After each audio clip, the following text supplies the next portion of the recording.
Court आए थे तो बोला गया सुप्रीम कोर्ट क्यों आ गए सीधे।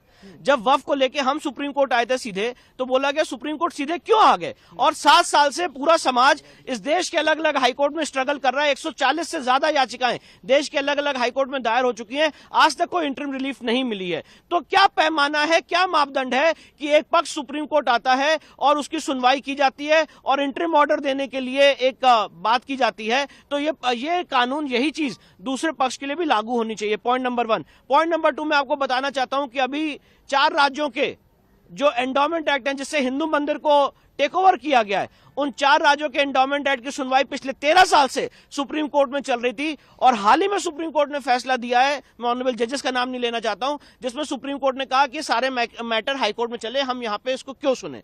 तो जो ये एक बात है कि हम यहां पे डायरेक्टली इसको क्यों सुने, ये सवाल इस केस में क्यों नहीं पूछा जा रहा है, ये सारी बातें हम कोर्ट के सामने रखेंगे। तो क्या संभावना ये है कि जो रेलेवेंट हाई कोर्ट है उनके पास भेज दिया जाए? मेरा ये प्रपोजिशन है, मेरा ये सजेशन है कि सारे मामले एक हाई कोर्ट में भेज दिए जाएं और उसकी कॉन्स्टिट्यूशन बेंच बना दी जाए और उसकी 6 महीने के अंदर सुनवाई हो जाए। कोर्ट आए थे तो बोला गया सुप्रीम कोर्ट क्यों आ गए सीधे।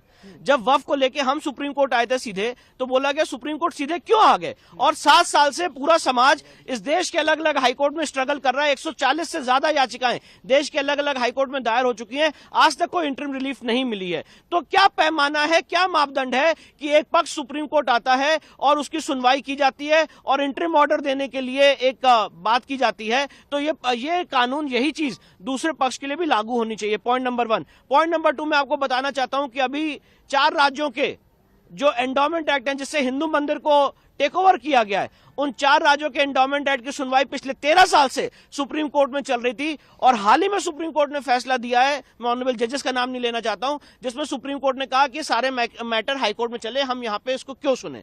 तो जो ये एक बात है कि हम यहां पे डायरेक्टली इसको क्यों सुने, ये सवाल इस केस में क्यों नहीं पूछा जा रहा है, ये सारी बातें हम कोर्ट के सामने रखेंगे। तो क्या संभावना ये है कि जो रेलेवेंट हाई कोर्ट है उनके पास भेज दिया जाए? मेरा ये प्रपोजिशन है, मेरा ये सजेशन है कि सारे मामले एक हाईकोर्ट में भेज दिए जाएं और उसकी कॉन्स्टिट्यूशन बेंच बना दी जाए और उसकी 6 महीने के अंदर सुनवाई हो जाए।